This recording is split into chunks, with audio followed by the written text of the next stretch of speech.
não sobre, porque a gente tem que se alegrar em Deus, nós temos que ser contentes, como Paulo foi. E isso gera um conflito muito grande, porque as pessoas dentro da igreja, elas passam por momentos de depressão, tem gente que lida realmente.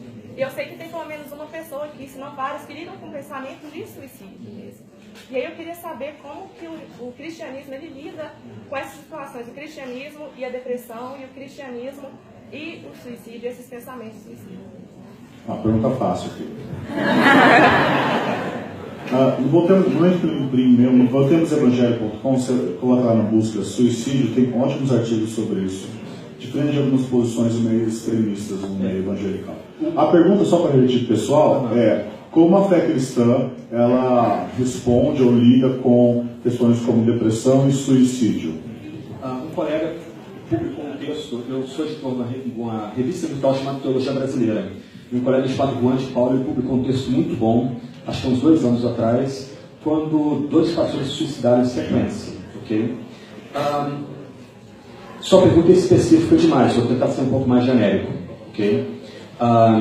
Geralmente, nossa postura com o suicídio é comandada por pressupostos católicos, ok? Lembra que no catolicismo o suicida ele não é enterrado no Campo Santo, ele é enterrado fora do Campo Santo. E muitas das nossas pressuposições e presunções contra o suicídio têm esse ponto de vista.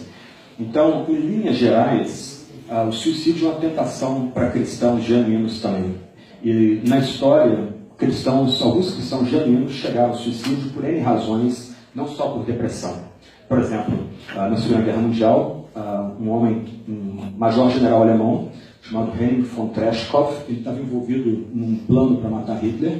E o plano deu errado e rapidamente todas as pessoas envolvidas, pelo menos os principais oficiais envolvidos naquele plano para matar Hitler, que eram ou luteranos ou católicos, foram presos. Ele estava no fronte russo e ele sabia que se ele fosse torturado ele entregaria vários outros colegas dele. Então ele pega um jipe, se dirige para a linha de frente, pega uma granada e vai para o meio da floresta, deixa a ordenança dele no jipe, ele se ajoelha, ele tira o pino da granada, se dobra sobre a granada e a granada explode e ele morre na hora. Então, geralmente, nossa tendência é dizer, ele não era crente, ele não era convertido genuíno. Mas eu falei há pouco que a nossa entrada na vida cristã é um ato divino. E nesse ato Deus nos declara justos, Deus nos redime por meio de Cristo, nosso pecado foi propiciado. E muitas vezes, quando nós vamos debater essa questão de suicídio, a nossa tendência é dizer, a pessoa não se arrependeu, não teve um arrependimento útil, por isso ela não vai para o céu. Mas espera aí, se ela é cristã, ela já foi justificada, ela já foi redimida, e o seu pecado, todo o seu pecado foi propiciado e expiado por Cristo na cruz. Como é que ela não vai para o céu? Nós podemos falar de Sansão. Tecnicamente, o que Sansão faz é o que em ética a gente chama de suicídio heróico. E ele é contado entre os heróis da fé. Já o suicídio de Saul, não. São atitudes ou ações distintas. Ele tira a sua própria vida para decapitar uma liderança política. O outro tira a sua vida porque já foi reprovado por Deus, não há mais o que fazer, é um ato de desespero final. Então, eu entendo que a gente tem que ter muita cautela quando a gente lida com esse ponto. Eu vou contar uma experiência minha pastoral. No meu primeiro ministério, a gente tinha uma senhora na igreja, rica, e que ela trabalhou na parte de educação do Rio de Janeiro, muito dura, mas que ela se converteu, e se converteu de forma genuína. E ela se tornou uma pessoa completamente diferente. Só que ela precisava ser medicada. Ela tinha que ter acompanhamento o tempo todo.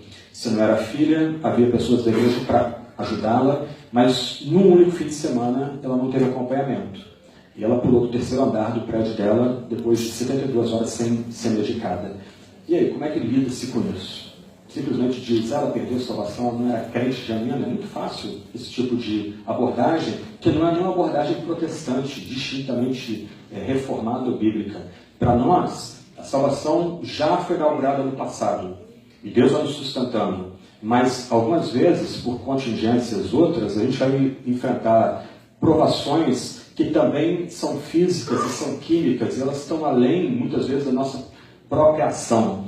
Então, o que a gente precisa é identificar pessoas que estão sendo tentadas, estão lutando com esse tipo de problema, criar redes de apoio para elas, mas lembrar que se essas redes de apoio falham, a gente não pode ser sério em condená-las ao inferno, o que muitas vezes acontece no nosso meio, por uma má compreensão do ato inicial da nossa salvação, do que Cristo fez lá atrás para a gente, e que introduziu a gente em vida nova.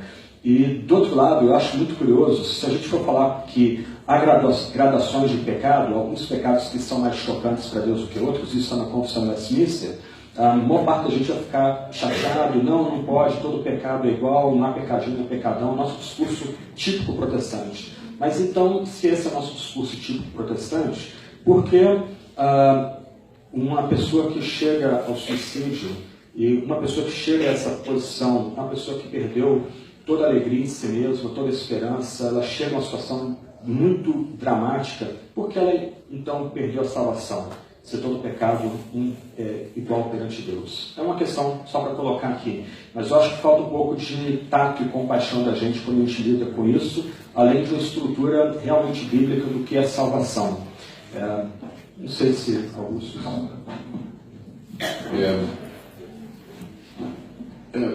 Eu acho que todos nós temos que concordar que suicídio nunca deveria ser a saída. E que se Deus proíbe que nós... É um dos pecados proibidos no mandamento não matarás. Interpretado pela Confissão de Fé de Westminster, ele diz que esse pecado proíbe que a gente não somente tire a vida dos outros, mas que tire a nossa própria. Então, o suicídio, ele seria pecado. Né? É pecado, suicídio. Todavia, ele não é o pecado sem perdão. O único pecado sem perdão que tem na Bíblia é a blasfêmia contra o Espírito Santo. E provavelmente esse pecado não é cometido por alguém que é crente. Então pode acontecer, por todos esses fatores que o Franklin falou, pressões externas, problemas psicológicos, problemas existenciais, que um crente, num momento de fraqueza, ele ceda. E ele então veja tirar sua própria vida como sendo a única forma dele escapar da angústia, da depressão, das trevas em que ele está passando naquele momento. E ele vai cometer esse ato. É pecaminoso, de fato é. Mas não será isso que haverá de separá-lo da graça de Deus e do perdão que é dado em Cristo Jesus. Eu concordo totalmente com o que o Franklin falou.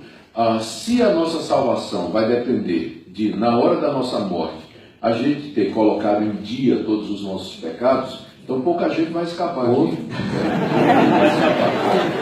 Pouca gente vai escapar. Então a pessoa que cometeu o suicídio, né, que atentou contra a própria vida, de fato pecou, quebrou o mandamento, não matarás, mas isso não a impedirá de entrar no gozo da vida eterna, porque a salvação é dada pela graça de Deus e nada pode nos separar disso. Se eu estiver numa rodovia brigando com minha mulher, discutindo com ela, brigando feio com ela, e de repente nós temos um acidente e morremos ali naquele momento sem termos tido a oportunidade de nos reconciliar, não vai ser isso que vai impedir da gente entrar na vida eterna. É claro que a gente vai entrar batendo um no outro, não sei. Vai chegar cheiro de fumaça lá. Porque é pela graça e pela misericórdia de Deus. Um ponto aqui que eu acrescentaria pastoral é o seguinte: a tendência de quem fica se sentir culpado. Geralmente a pessoa que chega a um ato desse, ela não faz isso como tipo de vingança contra quem ficou vivo. Mas ela chega a um nível tal de desesperança, de tristeza, que assim, é a forma dela interromper esse ciclo de dor. Mas infelizmente quem fica vivo tem que ajuntar os cacos. E também nós falhamos quando nossa igreja, além de não ter um olhar compassivo para essa situação, a gente não tem uma rede de apoio para apoiar aqueles parentes que ficam, que tem que carregar sequelas, onde nós erramos, podíamos ter feito diferente. E para mim, esse é o conforto da soberania divina. Que mesmo em situações duras como essa, talvez daqui a algum tempo Deus esteja usando você para ajudar pessoas nessa mesma situação a remediar e retornar a uma situação, talvez que ela possa tomar uma posição parecida com o seu irmão fez. E Paulo fala isso em 2 Coríntios, né, que Deus leva a gente a situações duras para a gente ser ministrado e aprender como ministrar outras pessoas. Quem sabe Deus não ajuda você a ter um ministério nessa área, mas não se sinta culpada.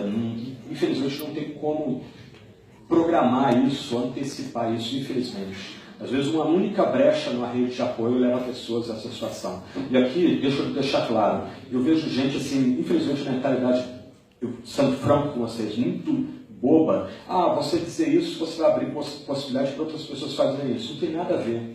A questão é ser claro, é botar as cartas na mesa. Nós não somos católicos. A gente não fica atualizando o perdão dos pecados momento após momento. Não, nossos pecados já foram perdoados em Cristo.